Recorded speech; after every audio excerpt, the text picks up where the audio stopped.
www.congotopnews.com. D'entre déjà, nous allons essayer de parler des actualités de la RDC. Oui, bonsoir. Merci déjà, M. Tambou, pour l'invitation et pour l'opportunité. Donc, na PCP Mbote, na ba compatriotes, nous sommes en awa. Na sur les autres, au sala débat moro ya bien, débat moro ya ba évoluer, ya ba intellectuel et permettre que ba Rolanda Bisso va retenir quelque chose, va apprendre quelque chose.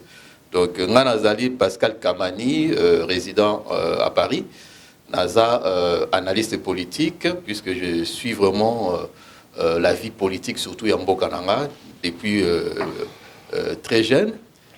Naza, surtout, à part ça, Naza chargé d'affaires dans le domaine, il y a bâtiment, tout ce qui est infrastructure, Naza expert en infrastructure. Et puis, Naza est activiste social, puisque je dirige une ONG au Congo qui œuvre pour le plus démuni, donc l'ONG Droit au Bonheur, qui est actuellement à Kinshasa. Voilà, merci. Merci Nolita Mbo, Papi Volcan, Aza ya représenté le soutien dans la communauté congolaise, Papi Volcan Zali, au Bundeli Mboka, et Papi Volcan Zali, président du bureau politique, yaba combattant non aligné, Papi Volcan Zali, père fondateur et un mouvement RCK.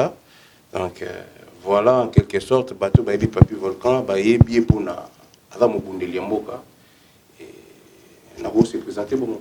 Et aujourd'hui, chef coutumier, c'est ça? Oui, chef coutumier. Depuis bon moment, j'ai été toujours chef, donc il y en a chef coutumier. Je suis un chef. Pas un abus africain. Bon, comme on est un chef coutumier, un gendarme, il peuple, syndicat, il peuple, molobeli, il peuple, activiste, mobundeli, il peuple, donc voilà.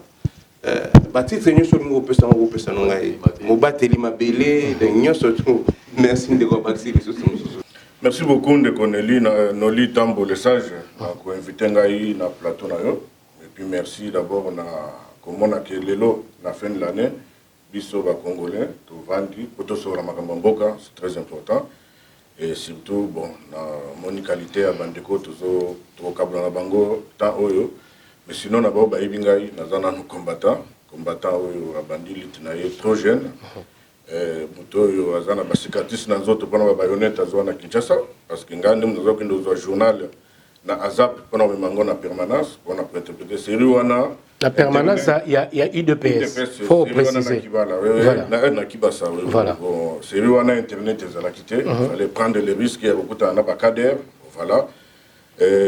Professionnellement, je suis un chef d'entreprise, aujourd'hui en VS. J'évolue beaucoup dans le domaine du transport, on a Paris, société Chika Trans, en de combo moi et en même temps, pour le moment, Nazali, président de France, et surtout que Nazali à cheval entre la France et le Congo, pour Nakolandela, Makambo, Tubundela, qui par rapport à je suis en Boka, l'Engezole Kanao. Matondo Mbutantambu, il y a invité Bisso sur le plateau, il y a Congo Top News Monde pour un débat où ndenge ndeko kamani à lobby que est un débat constructif et surtout ndengo souligné tout en long il y a année 2021 du début jusqu'à la fin parce que tous déjà na mobu nasuka ya mobu to comme nasuka vraiment Nazali président et un mouvement sauvant le Congo, autrement appelé Masolo ya Sekele ya Congo. Congo avec K. Congo avec K. Voilà. Okay. Donc voilà. Mouvement sauvant le Congo, ou autrement appelé Masolo ya Sekele ya Congo, Ezo Bundela, pouvoir spirituel, pouvoir scientifique, et pouvoir politique, auto Bungisa, na histoire nabiso civilisationnelle, il y a de cela 8 siècles passés. Bitumba oyo histoire oyo ya Kimpavita abandaki kobundela depuis 16e siècle o ezalaki relayé et pas ya Papa Simon Kimbangu depuis 1920 et 1921. Donc voilà, dans la histoire civilisationnelle na biso oto bungisa il y a de cela 8 siècles les ali ba valeur, ba principe, ba culture, ba mœurs, ba coutume ba tradition au biso to bungisa yangwana lelo et to komina esika o tozali tozo koka ko créer inventé te ko ça lelo moko na mabele na biso te donc soki lelo tozongi na le passé na biso te pour te corriger présent pour te sauver futur et lo moko esimba na mboka na biso eza te soki tobi tolanda ba démocratie o eza culture politique na biso te na ADN na biso na identité na biso politique eza te tokobima te donc autrement MSK ezali mouvement o eza né na France vers juin 2011 ndenge Papi Volcan Ndeko alobi juste après première marche au Tosala qui a le 19 février 2011 Tosala na marche wana au bit ya bitumba wana tozo regretter le long na kata combat awa par exemple en France na Belgique na Londres partout bit Papi Volcan je crois spirituellement il doit le savoir malgré tout batebele bakenda à côté bitumbo to bandaka awa na Paris il y a le marche à Liboso le 19 février 2011 tuzai na malili mbula et betaka jour wana na ninga osakanate bitumba wana ezalaka ya Congo ya ka ezalaki ke potozong sa Congo lelo na royaume Congo na bitumbo ya Kimpavita bundelaka na Papa Simon Kimbangu malheureusement batu nyonso bakenda côté batu bakota na ba musique OK beat ezalaka na musique te brièvement voilà ndenge na ko présenter MSK ezabungo totondi botondi na bandeko tout au barolanda biso sur les réseaux sociaux et puis to sengi bazala attentif pour combattre comprendre plutôt débat ou eloko nini erebimisa ki bosolo na kati ya communauté na biso pe na politique na biso sur le plan culturel social économique et politique. On va parler de la culture Nabiso et aujourd'hui on va parler aussi bien évidemment culture Nabiso za mamunene metolo belelo eza etungisara mingi bandeko ba Papi Volcan bandeko tobi réalité mingi otozolo beleza ya musique de prestation scénique pendant un moment eza lisosute awa na kati ya poto toyeba revendication ya bandeko Nabiso ba combattants va zapi représenter ou là que le pays est occupé et musique et ozonga raté na poto jusqu'à ce que le pays sera libéré. Monsieur Balobi, vous en 2085. D'habiter ce pays, vous allez libéré en 2085 ou pas. Il y a un autre la culture. Et on devait aussi, je me permets aussi de former à l'opinion tant nationale qu'internationale, qui est au Bamiso Subazaki, Bakité ou découvert à travers cette émission que la rumba congolaise, d'ailleurs, a été reconnue dans patrimoine immatériel. Il y a humanité, il y a UNESCO, oh Lelo aussi c'est une fierté. Alors, reconnaissance soit aujourd'hui, il y a la rumba, où ils ont fait partie aussi de la musique, de la culture, alors, c'est un signe où pour Nabino après, il y a besoin de reconnaissance. Et à qui profite-t-elle cette reconnaissance? Matondo Mbutanoli, premièrement, dans le bac Kokotsa la rumba congolaise na patrimoine ya UNESCO universel, je suis pas tout à fait d'accord parce que rumba yango eza soki bato ya UNESCO tozu bango to memi bango na Congo to bando ki savon ba disque ndenge rumba ngo de Congo wana de Congo to memi bango na to yena pa na biso to bandi na kotala ndenge musique na biso banda ozu ba lomba pa ba African jazz tout consort avec ba musique ba indépendance ba table ronde tout consort to bandi olanda chronologie na to mona ke eza wana biso mo to bien il y a des bêtises na kata ba chanson et là ba chanson musunde ezana il faut so ndenge UNESCO ba no foot soit annuellement par rapport à la rumba congolaise et il y a ba chanson mususu fo ba no zwango ndeti ya ba Félix Oise quoi ba Kofi Olomide na déjà même la culture musicale en a déjà bafoué. J'ai écrit un livre tout ça émission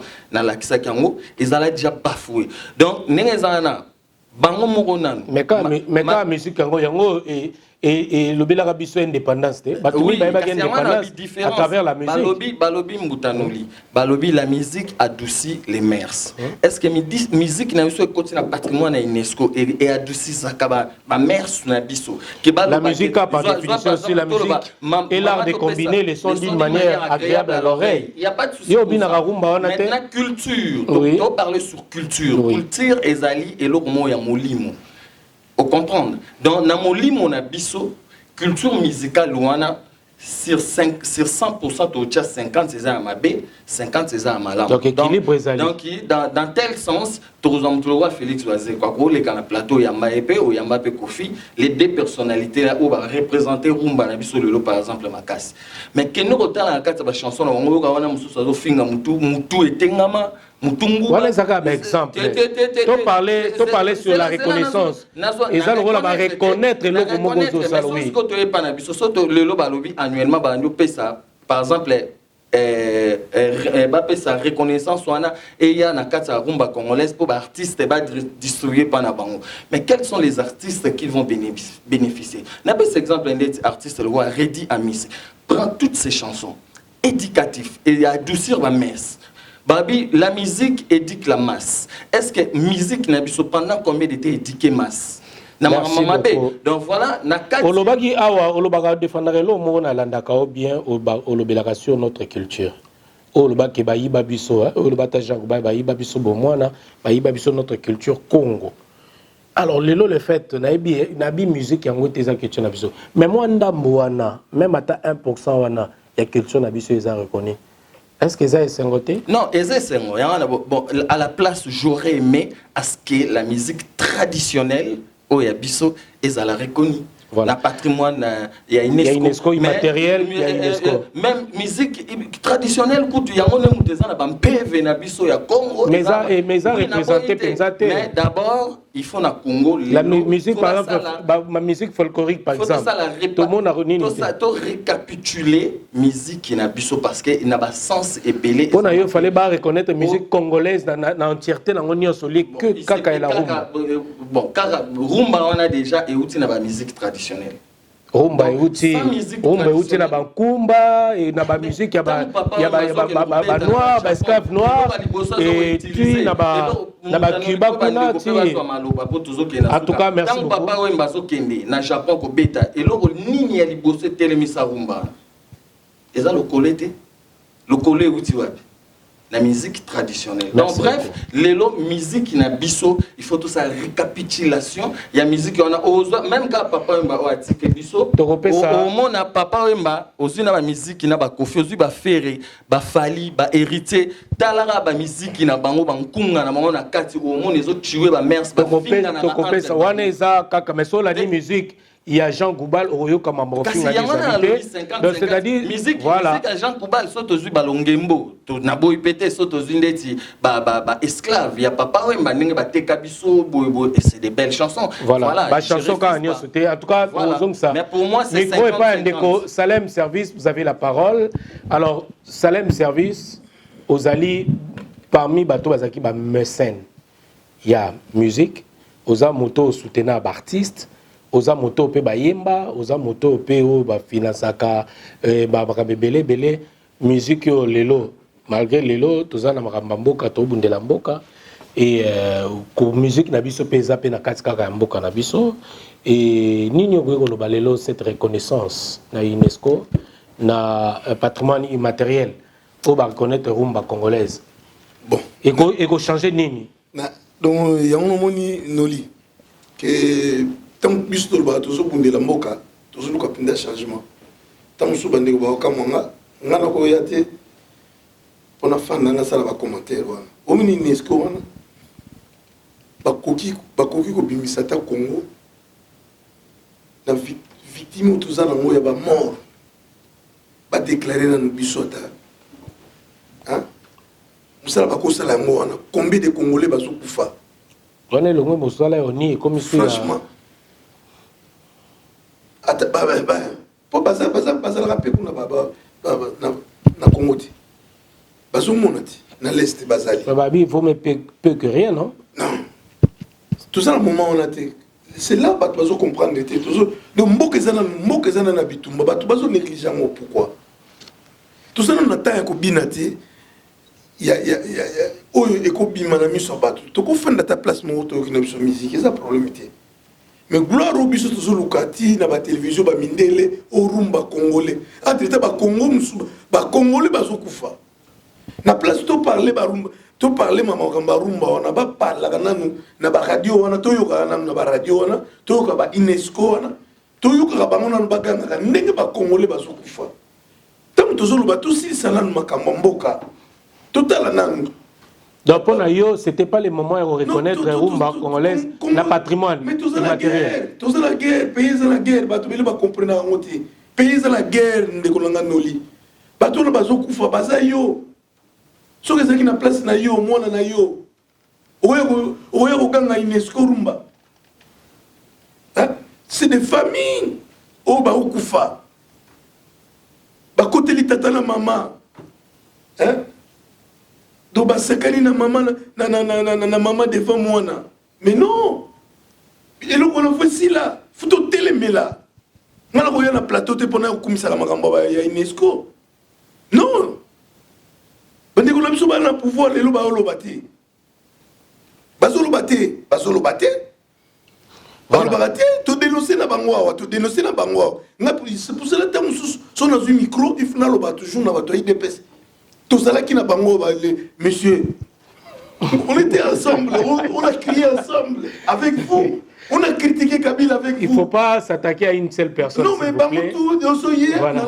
Bangotou n'a pas Bakenda Bazoyoka. Il m'a représenté. Il a représenté Bango. Na plateau, please. Na joué na plateau. Merci. Merci. Passez message et pas Ndeko Pascal. Kamani, analyste. Merci beaucoup.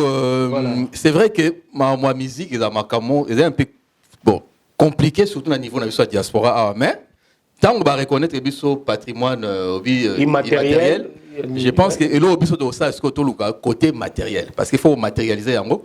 La classe, tout ça, tout le monde la musique, ceci, cela. Et puis vous allez accompagner la danse, tout ça. Mais tout ça, il faut les encadrer. Il faut encadrer. Il faut des formations, par exemple. La formation, mais je pense que tout ça, même na INA, ils ont na Congo, ils ont reconnu, ils ont, je crois, financé par François Babège. Nous avons aussi des musiciens à Bisso. Na kotarate ba makambo mais ce qui n'a pas koloba et moment je pense que il faut avoir même conscience ba luka sata ba état généraux moro il y a culture il y a mboka na biso même na Congo parce que ba musicien ba vivre na ba droit ba royalties et tout ça ceci c'est là or ba on na Congo ba koki ko gagner plus d'argent que koya beta parce que maître Gim ça va dans le Maroc ma beta na Maroc où tout le monde a musicien, il y a Mboka Moussoussou ou il y a français, bazo ouelo kebeta na ba Mboka Moussoussou. Je pense qu'on est mieux chez soi et c'est très important pour ba musicien na biso. Sur l'ensemble il y a ba œuvre na bango. Oui que pour ngai ba cause même plus riche que les canettes, le plus riche à Congo ceux qui zalaka Moïse Katumbi sonne même Wera Sonu Kofi peut être plus riche que Katumbi. Normalement. Mais il faut mettre des choses, des structures en place. Imposer, c'est à eux de imposer et population Rolanda Bango. Parce que s'il vous plaît, Salem, il a la qui est déjà autant la parole, oui. Par contre, là, toujours la rumba et betamara na libanda ou betamara wapi basal nino za la Congo, il y a musique. Voilà. Basal métier. Tout ça na basal zénith sur wapi. Mais non. Voilà, donc, je pense que ceux qui état généraux de la culture et permettent tout le monde au hasard les arabes musiciens pour bazo kufara pauvre comment beaucoup ça là théâtre ya bien na mboka wana balokuli baboye bazo kufara pauvre ba maman autokufa maman nani comment ça s'appelle maman Chako. Il faut que bakunda bango première dame ceci c'est là moi je pense qu'il est temps ba musicien ba luka ba vanda ba imposer ça ba droit na bango ba œuvre na bango ba koma parce que ba koma peu indépendant financièrement mais toujours on se retrouve dans ba musicien au ba reseller bato bazo yi bambo na Congo bino bozo on dit bozo ba associé na bango donc bozo ba reseller et loko wana nde eza loko mo qui ne passe pas. Merci beaucoup. Voilà. Ndeko Pascal Kamani. Merci beaucoup. Toza Penana, Ndeko Papi Volcan. Et Nino Koloba. Naebi Koutou déjà yo. Merci tout d'abord dans mon tour de na Olobara qui cocotte sa rumba congolaise comme patrimoine immatériel de l'humanité. Oui. C'est un insulte pour nous, peuple congolais. Pourquoi? Par reconnaissance. C'est un insulte pour nous, peuple congolais. Ba cataloguer biso, ba tuyamabina, ba bololé. Tout peut ça bango reconnaissance wana, ba se contenter non alors que nous laisse-moi finir s'il te plaît. C'est un insulte pour nous, peuple congolais. Je répète encore et j'assume mes propos, c'est un insulte pour nous, peuple congolais.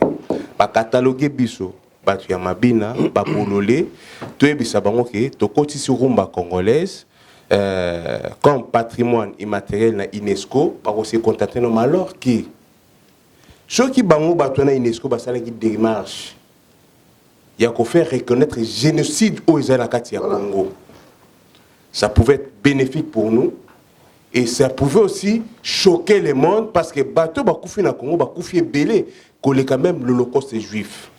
Les Congolais tellement d'abololé babina rumba congolaise de continent UNESCO Congolais c'est peli mais ba fingi bino ba zoba ba bololé comment pas la bino bakoufi si bateau belé bakeko balobela ku tata makambo ba mort wana te na ba chaîne na bango balobela rentre même na ba organisme na bango mais pour na rumba il y a des gens qui se contentent oui rumba congolaise mais ba musiciens bazo kufa ba pauvre na pesa ka ndekisa moko chala mona na to mona do sepela pour na 5 bidons ya mafuta 5 ya loso tu wana ba yiba nga makayabu ba yiba nga lisusu makayabu te merci maman mais avec tout ce que vous avez fait comme chef d'œuvre nana yebaki chala mwana na nzembo ya mamwe belbel nana yebaki eti nana yebaki chala mwana ba nzembo te ba musicien na biso bakufaka ba pauvre bakufi bana na bango batikala ba pauvre batikala ba mendiant basi na bango batikala ba mendiante mutu loko Pepe Kale ba nzembo nyoso oya yemba na Congo Pepe Kale za mutu mwasi na bana na ifo bazwa récompense ya ba chef d'œuvre Pepe Kale sali na moko to vandi biso ba immigré biso to miyibi lokoso to koma okena resto diker oyo ko un comédien français Coliche a créé les bino resto diker lelo na biso nyoso tout au Afrique to kena ko luka miliki lipa pomme vert nyoso tout kena luka na resto diker mais pas na biso lelo Johnny Akufi bana Johnny baza ko toucher bendaminité to ba droit ya ba œuvre oni surtout Johnny sel bazo wele la route na moi si ya Johnny mais bisanga pa na biso moi si ya musicien to bana congolais ba wele rani papa Wemba Kufi awa village Molokai et kokoya kotika la patrimoine mo ke batu ba ya ka ba visitaka ba un grand musicien congolais papa Wemba azalaka place oyo ezalaka boy mais les lobos du village Molokai boté qui bazo buka ngo pe au vu de tout le monde bazo mo ndenge bazo buka village Molokai mais lobby demain vous allez parler aux enfants qu'ils tirent la biche je kufa qu'ils tirent la biche vous nous parlez de quelle culture banda kwane ko ko zala banda moko historique banda moko et ko tikala batu bazo visiter oui même Kawele ya Mobutu mais lelo na Congo to na lelo Mobutu après bozo non bakoti si rumba congolaise na UNESCO mais vous êtes des bêtes bazo finga bino ba bololé ba zoba bazo limiter bino na mabina bazo limiter bino na batu donc pour na yo ça change rien c'est un insulte pour le peuple congolais ça change rien pour moi c'est un insulte merci beaucoup ndeko Papi Volcan en tout cas merci beaucoup moi milinga la otika moi kesima miko penda yo sala bien fana na komela ndeko bandeko moi ko benda na isala moi ki na makambo bato bazalaki pour tout ça entre parenthèses lokolo zape a tozana na débat olobela na tina el kamongo za question plus kapona yo bato mingi balobaki pour ou contre imakambo ya débat pour na ko solo la entre combattants na ba artiste musicien pour na makambo etali ba concert nini otiko ba pour na moi ko benda ni ba combattant pinza moi ko benda ni zali nini ko ba na tina el kamona rapidement na bato musu ba comprendre ki ngote rapidement mutu ya ko senga dialogue eza mutu aza na faiblesse be yo mutu aza na force zo ke no senga dialogue musicien nini wa yaki ko senga dialogue et le plus important il faut tout la situation mboka na biso ko se limiter la musique tes frères c'est là à musu bato balandaka yo batala baba mais comment nous les plateaux les salara makam ya musique oui tu es bi olinga culture à Congo olinga ba musicien Congo oza on appelle la voix des sans voix ya ba musicien wana mes frères les plus importants c'est tout à la mboka dialogue est-ce que balobi en 2024 surtout comme le 24 avril 2024 et ça date d'expiration bon sur la ressource na bande ko na bino musicien dialogue on a na seigneur musicien ya ko senga dialogue un groupe de bandits de voleurs bolamu ki boke na ba cop na bino ya CC na o reverser bino na ko ngela bino merci beaucoup Thomas Kaka boke na bo coopérer na CC boka ese bino bozara ba chef boju ba pesi bino na ko ngela bino est-ce que le solo ya ambassade ou eza solo ba papa mais déjà na ambassadrice soyez awa azalaki mutu ya Kabila taki na UNESCO moi si wana o ba cheli bino na ambassade awa amona chombe azalaki na UNESCO azalaki représentante ya Kabila na UNESCO mais IDPS bazara tout est merci beaucoup Zela merci beaucoup déjà tant solo ba makambu ya Zela on na ba makambu nini makambu ya ambassade makambu nabi makambu zaki mambu ya dialogue na makambu ya dialogue Zela mbongo babi ba pesi ba combattre uti na ambassade papa Zela tolo bana maman vérité na fungola moi prêche makambu wana problème est malgré ça na ordre du jour mais rapidement problème est nini oui amoni makambo ya rumba onenge ba conscience na UNESCO le uti wana papa eza makambo ya mbongo evandi wana amoni ba droit ya ba musiciens congolais et pas na biso bobenga ba droit d'auteur ba sokoda na mona go ya mepe muibi musu de la République Blaise Boula avanda yepa yiba mbongo ya ba musiciens congolais na UNESCO évoluons s'il vous plaît oui na tous évoluer oui UNESCO non UNESCO te sokoda ni mboka bobenga ni France na mboka na France toza sokoda toza na SACEM et dans le mbongo ya artiste congolais ba vient na biso na kala mbongo wana eza ebele eza na SACEM mais mbongo wana ba boya ki compensation na gouvernement ya Congo parce que ba yebi que le gouvernement ya Congo ba ko détourner mbongo wana il a fallu que ba pesa mbongo wana na association oyo ezalaki créé na France reconnu na France comme association na Congo nango Congo Seben ozola nanga et na côté kuna le roi baki keta makambo mbongo via Dieu Salem ba pe ko créer borna ye en dehors ya Sokoda et les mêmes via Dieu Salem o azako le loko welela azala na mutu ya iloko wana via Dieu Salem yi ba mbongo ya ba musicien ngwa yela rapoto c'est pas parce qu'azongi na Congo que to bossa na nyoso tout to fungola ba dossier sokoli na ta pena na ba dossier wana nyoso tout bien et puis tant on a fungola monoko et kozala bakaki omoni bino bato bozo mito yo na ye obino bolobi ke bino ne bato bozo sa musique awa alors que mboke bongi na nuti boya merci beaucoup débat on est ramama milaye belé to lobela makambo penza yo italina no mboka alors ndeko Nchimba les sages ouais nazo sepela lola po mingi bakimaka toka yo penda na osepela ba bakiselo susu poste penza po mokonzi faza na bato ya boye mokonzi faza na bato boye c'est notre vie po soki bato batali baku penza ozwi ku mon côté surtout ba combattant bato baku voilà malgré tout babio ça 20h mais osaka ata 20h osaka combattant na rappeler na couloir oza makambo couloir mingi po peuple congolais faut awa tozolanda oyo yozo le bisote OK malgré il y a 20h mais il faut pas passer poste parce que yande ko na linga bon combattre les sous malgré ba pesa ki akasi ya poste bango bazwate batikala boye donc il faut pas récompenser alors ndeko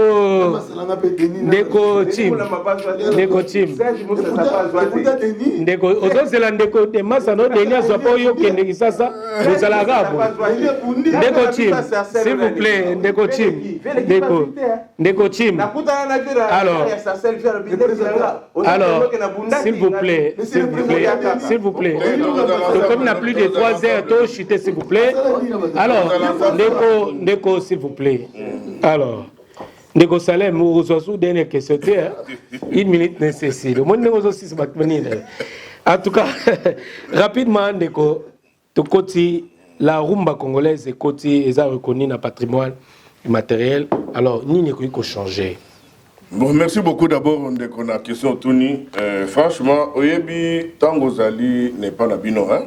Et pas nabino à ceux qui boyoka na kate, mais ceux qui tout le monde goya pour ebak sa place ma ezotanga bobo il faut nous aller là comme goya sengo oui musique lelo hein reconnaissance on a tout le monde ngona ndenge ya lelo parce que problème on est na diaspora eza ba problème oyo et outil l'air bande qu'on a biso ba artiste baza ko yana bato wa série mo benga phénomène ngulu comme bayaki na bango ki bazaki a mesure à encadrer bango te mais tokoki ko limiter dozolo baki ba combattant baza bangulu te na lobby boye ba mécontent ebelé ba mécontent ebelé bato bango ba bemaki est-ce que tu n'appelles ça qui ba se révolutionner est-ce que tu n'appelles ça comme ngulu mais soyons ça c'est trop fort est-ce que tu n'appelles ça comme ngulu non bande na biso ba musicien bato bango ba bimaki bango ba balukeli bango bande ko na biso ba musicien bayaki na bato o bango mo ba pesa kombo basinomaki bangulu bango moko oui bangulu ba balukeli bango Aristote Monda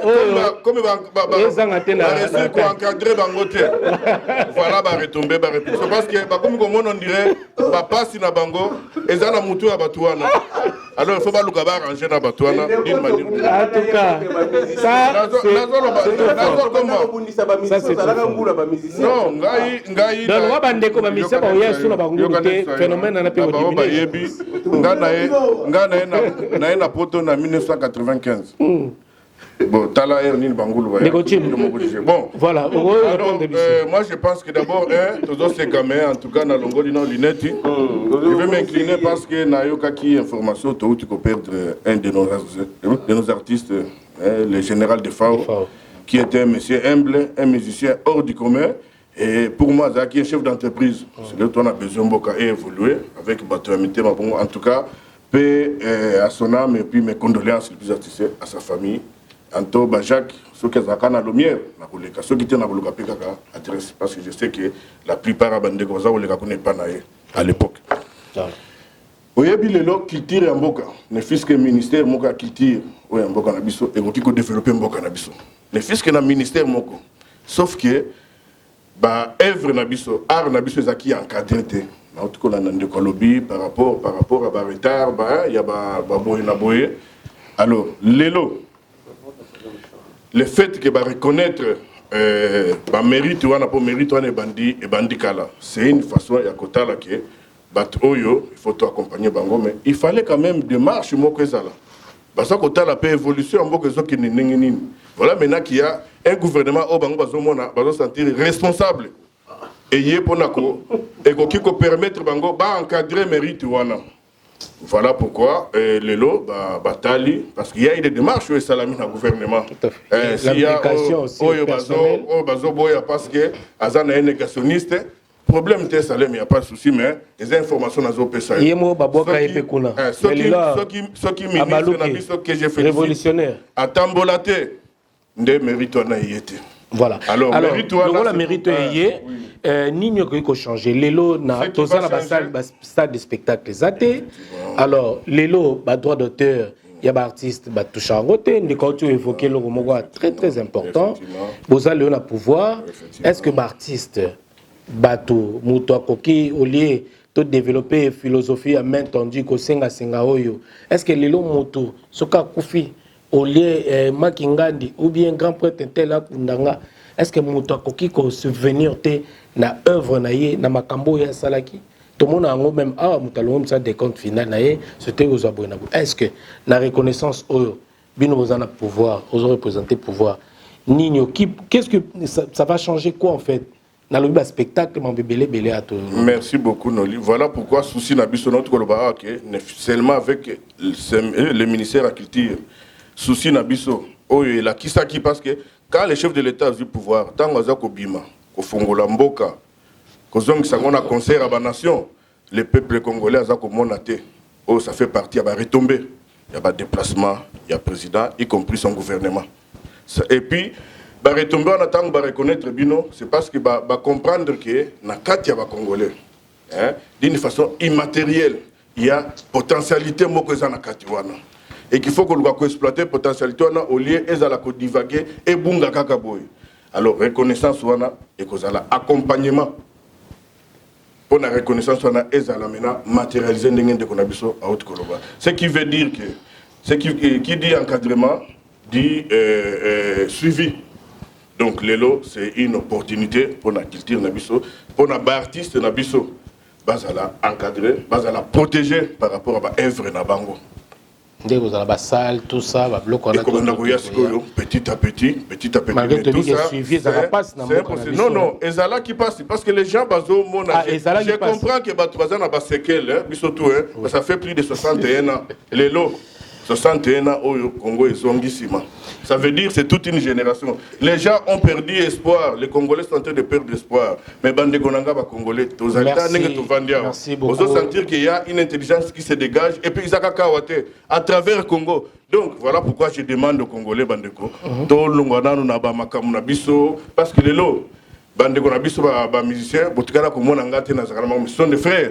Mais alors que Salem service à un certain moment, est-ce que Bangonde bakosala ke mboka wana kaka bango kaka ba musicien bakosala ko pas bon? Non. Tout le monde a émotion alors. Donc ende na ba oyo tangu oyo toza ko telema. Tangu nazokoma. Si vous bobengala ba mission bino. Nazokoma. Pas parce que beaucoup na pouvoir nazokoma mais tozala ki na objectif. Objectif c'est beaucoup na pouvoir et là on est chanté. Tozala ki na objectif. S'il vous plaît. Objectif à liboso. Oui. Ezala ki fala ki moi na mboka.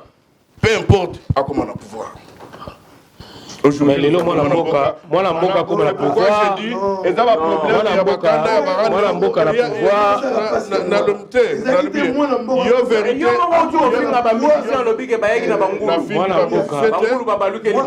Est-ce que ça côté la pouvoir?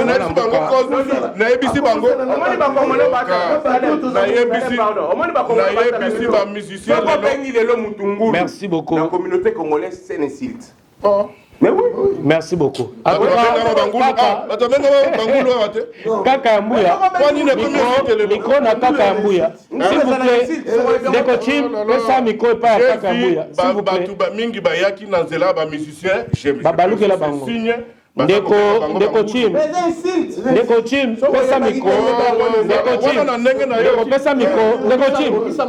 Ndeko Chim, est-ce qu'on peut pesa? Ça veut dire que non. Le vin coulé, il faut le boire. Le vin coulé.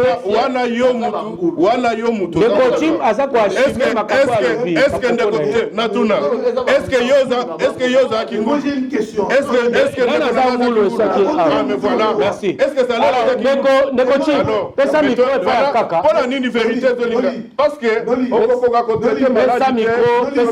s'il vous plaît, Neko Salem, on reçoit parole, on reçoit Salem, on reçoit parole. Messieurs, dames, nous sommes arrivés à la fin de ce débat. Malheureusement, les temps nous est imparti. On a déjà enregistré plus de 3 heures déjà. Wow. Voilà, donc un débat houleux. Donc comprenez, le nombre fallait quand même tout limiter. Alors, tu parlais discussion, tu as solution maintenant. Alors, tu as solution. Tu parlais rapidement. Vous avez la parole. En tout cas, sur Lexi, 2 minutes ou 1 minute. En tout cas, tu retiré aux paroles. S'il vous plaît, ça là vraiment très bref. Ce côté la caméra la biso penze ezali. S'il vous plaît, non la personne parole te au koloba. Nkaka yambuya. Makamono stolobi to Lexi to parler solution maintenant. Hein? Sa proposition à yo. Qu'est-ce que le président de la République doit faire pour sauver son mandat ou sauver le pays? Rapidement, Kakayambouya, Talaba Kamera. Déjà, mandat, pour n'appeler sa réponse bien, déjà, Naza démocratie, Naza royaliste. Tozo Bundela Lelo, il faut Congo et Zonga royaume d'abord. Félix, Nazo dressé parole et panayo, Boboya constitution.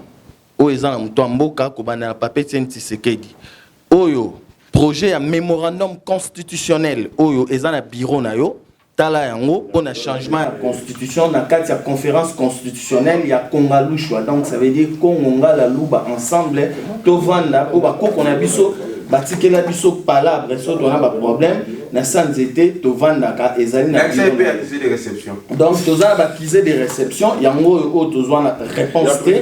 Donc, la présidence, l'Assemblée nationale, le Sénat, Cour constitutionnelle, partout, Ezali. Donc, premièrement,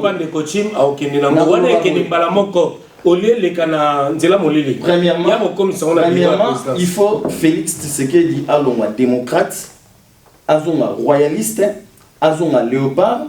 Et deuxièmement, il faut Azonga na discours ya Mobutu ya le 24 avril 1990 aïba que tous la deuxième république yomo Félix Tshisekedi ndengo za wana oza président ya transition et sans oublier tous la transition ya 8 siècles on a notre bongisi ba culture na bisoté o ba kosa ba changer biso ba culture ba tradition ba mers ba coutume ba valeur na ba principe il y a culture royale o ezalaki ya bantsaku ya bandinga na ba panzu o lelo faisons na Congo o bana mempe herba nini to salité donc na to zongi royaume té banda bozipe slogan o bokanga non to salité faut changer constitution pour ndenge lobama ezape spirituel ba tu vas comprendre en hôtel ba comprendre en na sens wana donc faut to benga na constitution ba démocrate il faut to benga na CENI il faut que ça royaume net changer la mboka. Toyoka Kike Orozala candidat à l'élection présidentielle en 2023. Effectivement. Alors profitez passer message na yo.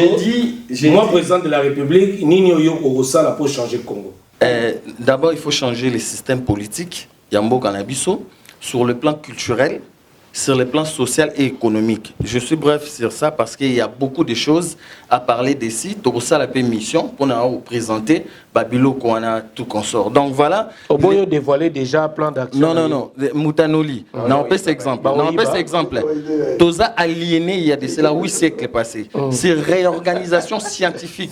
Na Congo, peuple congolais tout oyo azali na mukil mobimba. Na Congo, si to le cas niveau erosala ba train. Kosala train tomoni na Sénégal ba tu ko inaugurer ba train awa na nini oui kosala train la tramway tout ça métal to ana besoin ba carrosser ba ajuster to ana besoin ba ébéniste donc ba menuisier ba peintre ba électricien to ana bongo na Congo to ana mbongo nyonso na Congo. Merci beaucoup. Pour créer en place s'il vous plaît juste une seule chose. Oh les qui c'est déjà les autres zolanda ba diamant mais nzete ya minu ya pamba na auto créer là en platé donc voilà les lobiso na loba ki Moutanoli ndongo lobi président oui na opposé candidature mais à condition faut constitution na o Louis Michel a commis la biso et longwa et puis CENI pe et longwa parce que CENI ezelo ba mafia o comme les biso 1000 partis politiques condition ami balé il faut préparer 100 000 habitants Félix Antoine 200 000 condition ami balé en wana merci beaucoup ezama kambu o ba sali ngoka entre ba opposant na ba tondi o botondi wana yaki le bano ya suka rapidement de Kosalem. Ozana, 1 minute, s'il vous plaît. Bon, merci Noli. Qu'est-ce que le président de la République a coquille que ça là pour changer et qu'on sauver un mandat naïe ou bien qu'on sauver le pays? Bon, Noli. Sur la solution. Ouais. Tu parles de solution. Parlons solution, s'il vous plaît. Oui. Vraiment, Yomo Zala sérieux, Zala honnête. Nous avons sali 3 ans. Article na 1 an. Tu vas nous bisonner au fan de la plateau. Tu proposer. Si na leka na awa pana yo na proposa elo ko sala parce que na tabo etikali c'est très difficile à sala elo ko peuple azana mo besoin yo mo tiko loba awa maloba moko loba ki à répondre de toi lobela ki c'est-à-dire que rien n'est encore perdu. Non mais tant ça est très rapide. Voilà, répondre biso rapidement. Tala penta ba caméra na biso. Elo na lingi sikoyo azo silisa mandat na ye. Azosilisa mandat na ye voilà azosilisa mandat na ye eloko akosala d'abord nazosenga na bato nyonso oyo bakodépose candidat na bango ya présidence ndenge ndeko alia il faut un grand débat il faut ntango azopréparer élection atia débat faut tomona baprésident badébattre devant bacongolais mbongo oyo aza nango ewita wapi. Donc, ndenge 100 jours et salamaki bati on a peut-être débat de tout le monde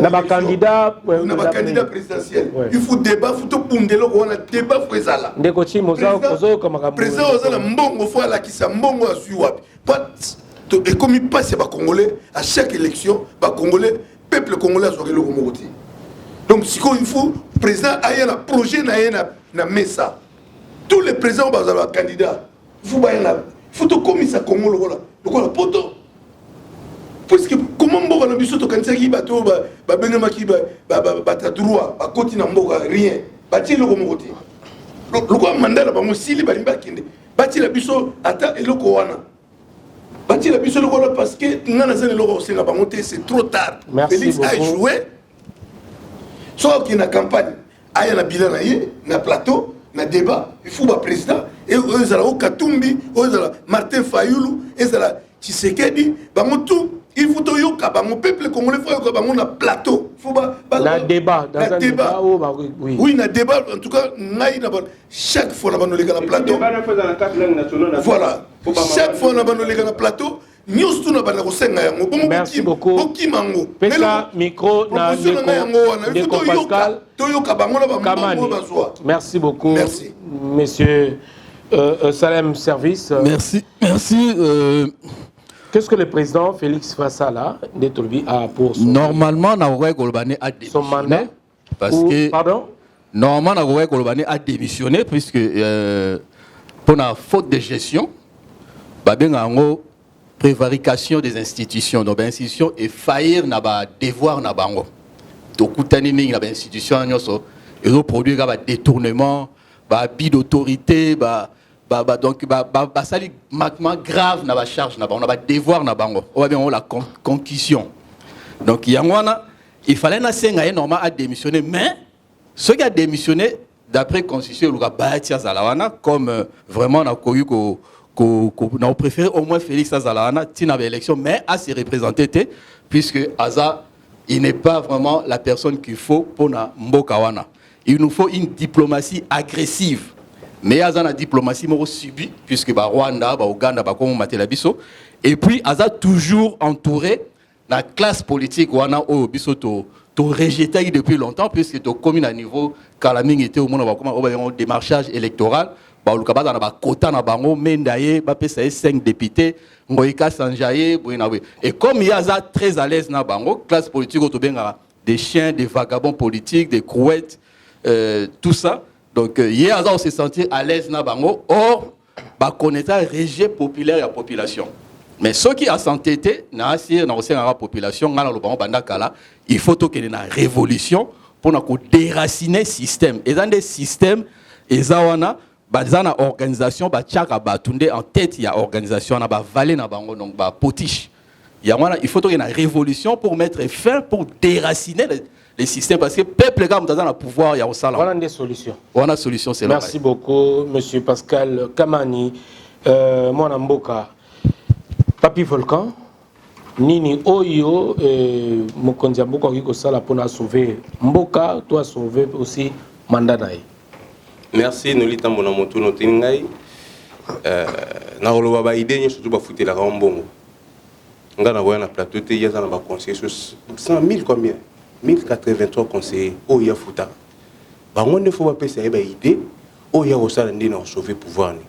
Nga na voya na plateau te pona pesa ba idée alors que yé mo entouré na ba miyibi de la République entouré na ba conseiller bilo ba opc conseil ngana na conseil na opc été conseil ya opc pena comme télésate mais pour na débat ningeleki na remercie tout d'abord na ningi oyambinga na plateau na bandeko nous surtout débattre na bango tous aba congolais binimi zate peu importe nous surtout le bana kia to bani ka ba vérité mais message na mais to converger kana Congo parce que c'est qui est important congolais voilà mais message au ngai na routine na pourquoi lilo na ba musicien Congo se limiter kana mambo musique mais boye ba to changer PG boye na ba musicien biso to la skona opération qui misa ba musicien oye na bango che bango hôtel biso to yena mbila bazo séquestrer batu awa bato bazana droit ya kotambola na France bazwa ki ba visa kobima opération qui misa musicien biso to lemba bino te bino nde bo lemba biso po biso to do bundela bino bozo kufa ba pauvre ba tchala mona bazo merci pour la 5 litres ya bidon mafuta mais na o nyo surtout ya sala amuto ko senga merci pour la 5 litres ya bidon mafuta te lokola boza ba inconscient bozo baté que to do bundela bino boye baké biso pe to ko changer kaka G beaucoup de personnes nzela opération qui misa musicien boye na bango 30 bozo ngami balé wana nyo surtout batikali awa ingeta. Merci beaucoup, messieurs, dames. Donc, de Baki, en tout cas, vous avez la parole. Tozo, j'étais déjà, Nayoto aussi, ça me c'est Chimba. Merci beaucoup. Ndekonoli, vraiment. Nzamba Monio. Et là, on a aussi un chef de l'État. Il faut continuer le processus. Il y a qu'à renforcer capacité à l'État. Non, tu sais, on a la penza. Yango elo na osenga parce que ceux qui renforcement capacité à l'État ezali ba makamunyo so bande bazomona promesse et que se réaliser avant une année etikali parce que bato ba monaki que koya ya bampio des aki promesse lelo est commis réalité la Kinshasa mpio de parce que tout le monde peut dire que biso tozobunda chef de l'état azobunda nano bana batanga gratuitement chef de l'état azobunda ke nombre ya bakilomètre oyo banzela oyo tosi tobandi esila mpona s'il vous plaît ndeko Tim, est-ce qu'on peut avancer pour temps esili déjà répondre kolanda te s'il vous plaît parce que temps est aussi là tozosenga ke bamisala oyo ezosalema partout à travers la République et continuer. Non, il y a beaucoup de... S'il vous plaît, le Corée qu'on avance... Oui, vous tu vas perturber le Corée. En tout cas, tu as la caméra là-dessus. Salem service, tu comme la souka s'il vous plaît. Merci beaucoup. Nego Tim, merci aussi ici. Messieurs, dames, nous sommes arrivés à la fin. Merci beaucoup. Merci beaucoup. Salem Service a toujours à sa parole. Cinquième année, c'est une année électorale. S'il se donne à 30 secondes. Pourquoi tu en as 5 années, une année, et puis avancer on gagne yebi parce que yo qui ndakate o yebite. Yo zanoka karami ki lozoli abambirge, mais ngana za mutu terrain, ba makamunyo so ozo salema, eza ebele ceux qui n'a pas dit que dans le numéro awa, mais na kosenga na bande kona biso ke ba yeba bien que ceux qui ont lingué panabino ate ezotanga te zandenge nini etikali panabino mais ceux qui ont commis ko boya ko kende panabino po mutu moko azobenga na yo à ce moment eza ko bunga surtout ba congolais boye ba bien que eloko ngana zo ina pour avoir vécu dans Kivu vécu na en tout cas dans la province orientale en passant par Ituri. Quand on me parle ya Keno, lelo, c'est Kagame. Nga isala nga na mawana soni. Alors Congolais yeba ke Kagame azamutu, c'est un président à côté na ye. Mais koya na Kinshasa ezaki humiliation te pona ba Congolais. Humiliation na ndenge nini papa? Kotika Zela na kopesa parenthèse moko. Oyo to comme la suka. Bato oyo bande koloba ke Kagame, même na tango ya Kabila, tout ce qu'il y a comme on a un open zate, mais na tango ya Félix Tshisekedi mwana mboka, moto azalaki comme ennemi ya ba Congolais, moto azalaki ba Congolais passe, comme on a eu comme ça camarade de Konabiso. Le Rwanda reste un pays voisin au Congo. S'il vous plaît, laissez-moi parler. Le Rwanda reste un pays voisin. Je vais oh là là, Nazolo Baboye, Nalobi Boye. S'il vous plaît, répondre rapidement. Bandeko Belé, on a évité ceux qui m'ont se rappelé na oyo tobengaki obabengaka CPG l'époque ya Mobutu avec M. Ngwanda. Ceux qui baeba ki ba dégâts nini oyo kozaki na Rwanda depuis na Uganda, je pense que Ebele ba yango lelo ba dégâts ils ont causé le aéroport il y a na nini Rwanda Air na Goma Mrambebele belé hein il y a pas mal de choses quand même s'il vous plaît na lobi boye na état eza na ba traité eza na ba convention oyo biso to hein mais ça veut dire quoi ça veut dire Rwanda peut encore na collaborer na ba Zaïro à l'époque te ba congolais parce que c'était des criminels ah mais alors ceux qui ont na poste c'est que tu n'as pas compris. Merci beaucoup. Il y a des familles, congolaises s'il vous plaît, nous sommes arrivés à la fin.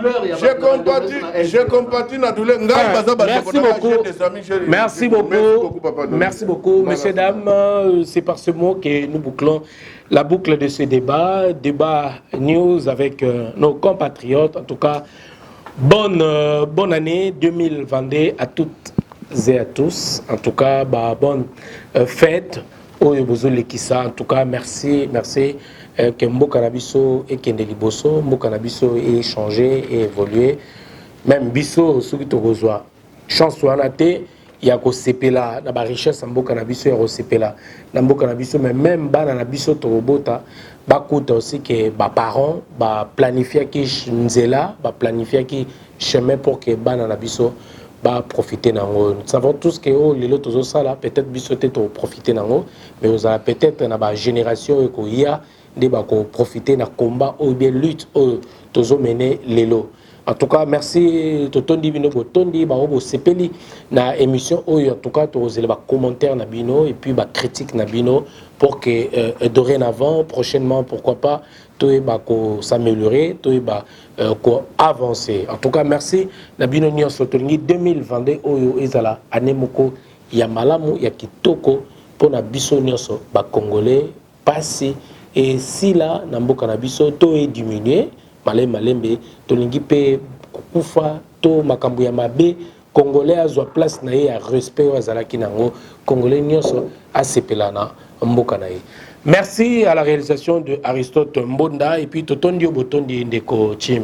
Merci beaucoup. Chimba Nabaxi N Lelo donc voilà Totondi Botondi merci Ndeko Kaka Yambuya, merci Ndeko Pascal Kamani, Ndeko Salem Service et merci la disponibilité surtout nous avons trop pris Ndeko Papi Volcan. Totondi Bino Botondi et à la prochaine.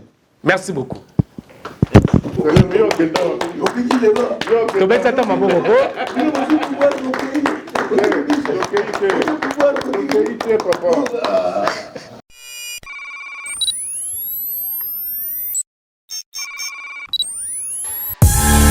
Congo Top News Monde vous présente l'émission News, une émission de décryptage des informations politiques, sociales, santé, économique, même de rumeurs seront décryptées. Le sport, la culture. Nous faisons également la promotion de vos activités. Analyse, réflexion et débat sur l'actualité de la RDC et d'ailleurs. News, votre nouvelle émission qui sera présentée par moi-même, Noli Tambou Le Sage. News, les dernières informations de la RDC. Restez branchés.